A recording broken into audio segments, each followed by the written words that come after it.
Hello everyone! While covering the story of Ardenweald and the Night Fae campaign, I've also had a request if I could dive deeper into the story of the Drust. Where do they come from? What do we know about them? What are they trying to accomplish? And that's what we're going to do today. The Drust is a species. They are vrij cool, or they used to be, and then they turned into what we know as the Drust. Once upon a time, there was the whole land splitting apart, something about the Well of Eternity imploding, and you got all these scattered, separated vrij cool clans. While the ones in, for example, Northrend, some of them would eventually become the humans. The tribes that hung out in Kul Tiras, they became the Drust. Their magic, the powers that they wield, it has been described as a more macabre version of druid magic or druidic death magic. A good example of what that means that could be found during the Kul Tiran recruitment quest. This land is generous and strong, and its heart thrums beneath us. The balance does not move easily, but where there is death, there is also life. An inescapable cycle, as sure as the sea is vast. No creature can thwart it for long. Back, foul magic! The cycle continues. So, while most druidic magic, it tends to focus on the life scale of things. Growing roots out of the ground, make pretty mushrooms pop up. There's also the part of death, which the Drust embraced. Further empowered by a domain called Thros, the Blighted Lands. Runes and sacrificial rituals, they're part of their jam. They're quite adept at enchanting the minds of their enemies as well. When the Drust wish to do so, they would often do subtly, by leaving small tokens around their targets. Curious objects, when focused on by the holder, it would summon a haunting vision of a dancing spectre. This spectre would entrance all who watched it, rendering docile and easy to dispatch. Tomes were also often kept by the strongest of the Drust, preserving the incantations of their magic and serving as conduits for harnessing their power. Trying to translate the ancient language within, that is not a good idea, as the scholars that have tried to do so far, they found themselves going mad. The afterlife, souls, they're also part of the arsenal. As the Drust became more skilled at trapping souls within objects, so too did they become more adept at creating constructs of death in which to trap the souls. Revenants amongst the fiercest of these creatures, stripped of memory and any semblance of self. Their bodies constructed from pieces that can no longer decompose. These creatures never tire and will hunt their prey for all eternity. And when a soul is called from the afterlife, it is free to roam the material realm if it's not restrained within moments of its arrival. The Drust created prisons for these souls for later use in their dark rituals, during which time the soul would suffer within Thros and become a twisted version of what it once had been. We'll talk about that Thros in just a little bit. So these vrij cool Drust, they were hanging out in the lands that we call Kul Tiras. Not just Drustvar either, they were all over the place. There are even some vrij cool relics to be found all the way on Mechagon Isle. But holding on to a piece of land in Warcraft, it means you'll have to fight for it. There's a stone that can be found, showing multiple conflicts, or one great battle with many different scenes. In the oldest, they're fighting beings that look like themselves, or great beasts. In others, they fight much smaller beings that resemble gnomes in stature. In another, the Drust are driving some Naga back into the seas. Where the carving is most recent, the Drust are fighting men and women bearing anchor sigils. That battle took place around 2700 years before the Dark Portal even opened up. In those times, some of the boldest sailors amongst the people of Gilneas, they decided to set sail into the open waters surrounding their city. In time, they discovered a large island to the south that was rich with metal ores and other valuable natural resources. Some of the sailors, they decided to stay on this island, and they created Kul Tiras. Soon enough, they discovered that they were not the only ones that wanted to call these lands home. When they first settled, their people encountered a savage group of warmongering barbarians, the Drust, with Drustvar being their ancestral home. It was from this location that they launched endless raids into the Kul Tiran fledgling hamlets. The Kul Tirans, they tried to go for peace when they landed, or so history tells us. But the Drust, led by Gorak Tul, they immediately chose war, glorifying the slaughter. Something that not all of the Drust were down with.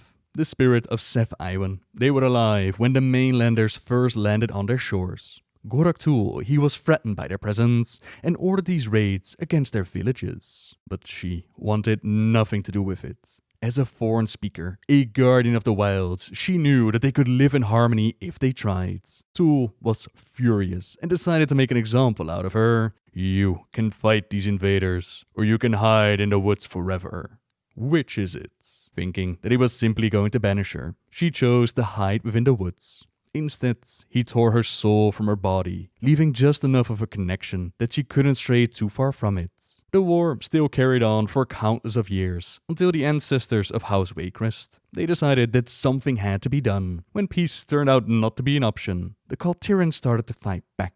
The Waycrest were always a hardy folk. Proud and strong, but the Drust magic, it proved to be quite a problem. Their druidic powers were wielded for dark rituals and massive damage. Yet despite that example that was set, more of the foreign speakers, they decided to step away from Gorak Tul, deciding to join the Kul Tiras instead and teach them their ancient ways to those who heard the call of the wilds. Druids amongst the Kul Tiran, guardians of balance, the keepers of the cycle of nature, of life and of death. These new powers added to the ranks. It was great and all, but it was still not enough.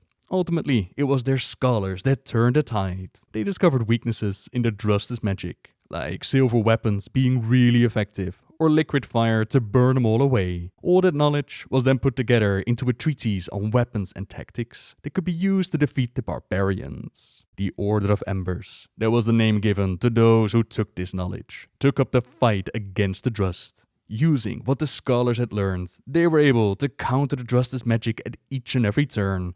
They ensured their victory in the war. They even pushed the great Gorak Tul into retreat. When he ran out of living warriors, he created a new army out of stone constructs. But not even that was enough to turn the tide of battle. Aaron Waycrest, leading this final assault, he stabbed Gorak Tul. While history and stories, they say that he killed the Drust leader, Tul did not actually die, wounded and broken to be certain, but he wasn't dead. He and his followers had retreated into Thros, the Blighted Lands, where they were now trapped, biding their time to regain their strength, figure out a way to return to the physical world. Their opportunity, it came many years later from the same house that once had vanquished them. Stricken with grief due to her ailing husband Arthur, Lady Meredith Waycrest, she called out to any power that could save him. From the Blighted Lands, Gorak Tul answered her cry and promised that death would never part the couple for a price. Through Lady Waycrest, the dark magic of the Drust, it spread across Drust Thros once more. Their so-called heartsbane coven, it corrupted, controlled, ripped out hearts, bound spirits, animated constructs, crops were destroyed.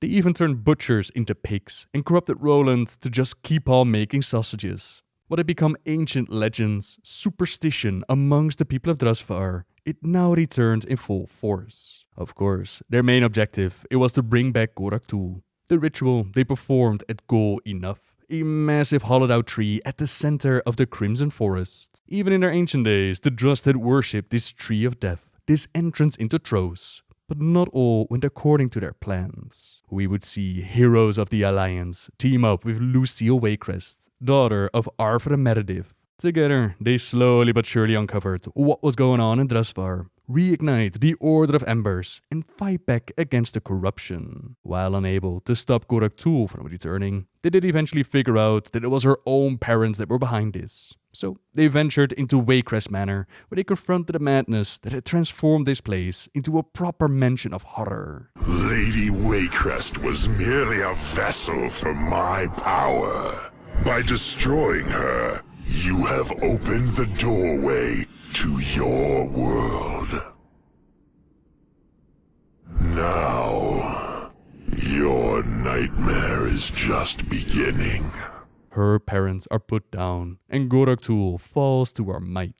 Death cannot hold me.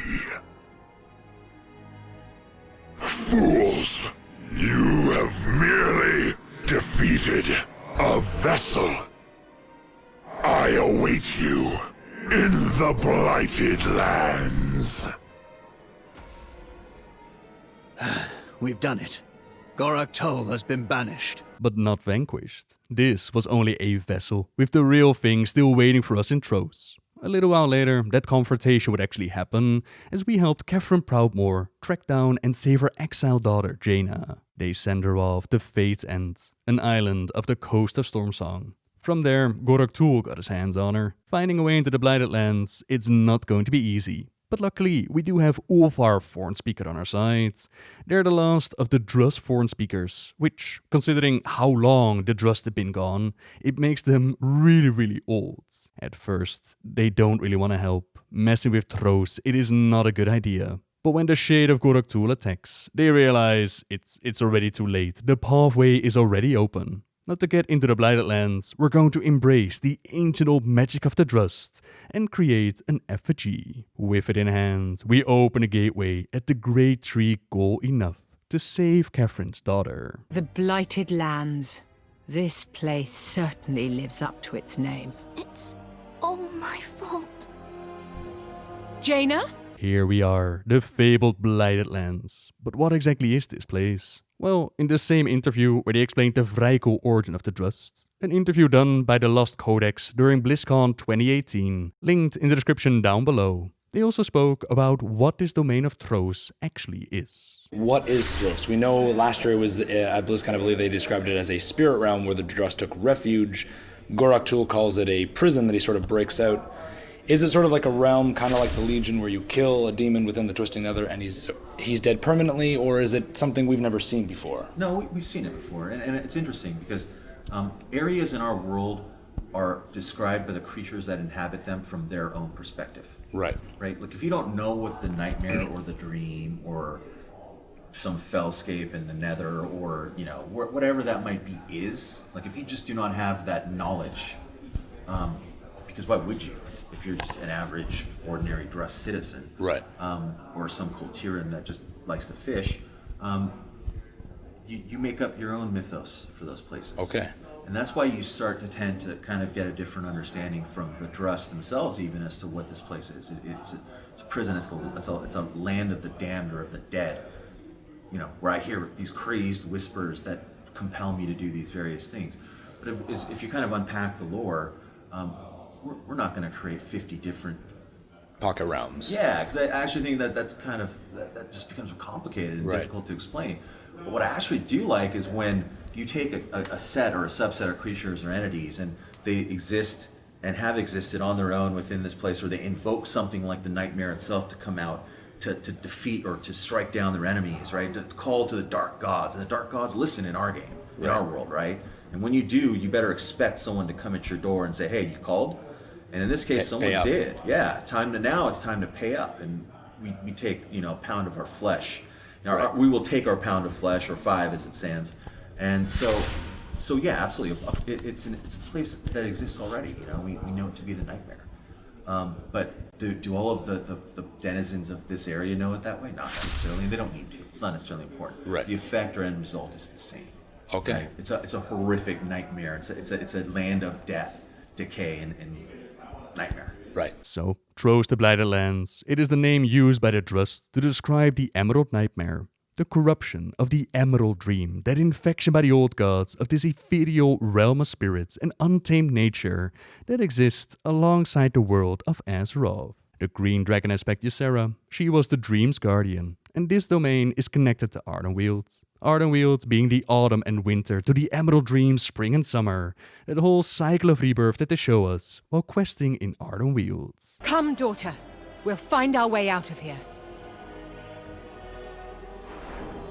None of you will escape! Mother, look out! Mother!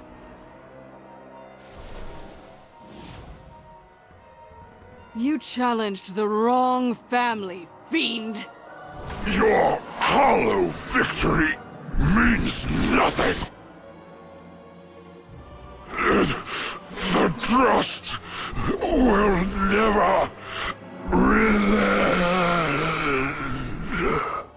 And Kul Tiras will never yield. Gorak has been taken care of, but he wasn't wrong about the Drust not giving up. Even during Battle for Azeroth, we all wondered what the Blighted Lands could mean for the future of the story. And in the Shadowlands, we see the Drust make the return. Ardenweald is hit hard with the whole anima drought that's affecting all of the Shadowlands. They now need to make hard choices as to which of their groves, which of their seeds continue their cycle of rebirth, and which ones wither away forever. The Gorm are getting so hungry that they're eating away at the borders of their domain. Perfect opportunity for the Drust to go on the attack, which is apparently not the first time either that they've clashed with the forces of Ardenweald. In one of the earliest side quests, we uncover one of these fallen groves where the inhabitants are now wearing strange masks. Masks that make them servants to the Drust. In a journal, it's described how the Gorm matriarch that they've grown out of control, an entire landmass broke off the edge of the world, and they're in desperate need of aid. But with all the other things that are going on in Ardenweald, there's none able to help. And then they found it, the answer to their prayers. While patrolling the edge of the village to see if any new pieces had become unstable, they stumbled across a strange object. A stone, clearly not of Ardenweald, radiating with a very strange power. With it, perhaps they can pacify the Gorm, or even defeat them. They might even save all of Ardenweald. But that would not be the future. The effects are clear, they are now servants to the Drust, and more across Ardenweald would be taken by the masks. Once turned, there is no coming back. And what are the Drust, now led by Gorakzar, trying to accomplish? Well, that whole connection to Thros, it has them cursed to exist outside of the cycle of life and death, and they want to circumvent their fate using Ardenweald's mechanisms of rebirth. All the death and destruction that followed to make their dreams come true. It made them no friends to the Winter Queen. In an awesome display of power, she kicked them all out again at the Grove of Awakening, which ended the Drust threat for the moment. But who knows how many of them are still out there. The Drust will never be vanquished! Thros the Blighted Lands and the Drust themselves, they could make for an amazing future patch. We have dealt with the realm of death at the moment, but there is this other side of the cycle. There's the life part of it. If they decide to stick with the answer given in the interview, meaning that Thros is a part of the Emerald Nightmare, in my opinion, going back to the whole Emerald Dream, Emerald Nightmare story, it wouldn't be the worst thing to do. They've touched upon it in the Expansion Legion, but they could explore it so much more. Or they could even decide to turn Thros into something else entirely. Time is going to tell. But for now, you're up to speed on the story of the Drust. So as always, thank you very much for watching, everyone. Subscribe if you like my videos. Leave a like if you enjoyed this one. And until next time, see ya!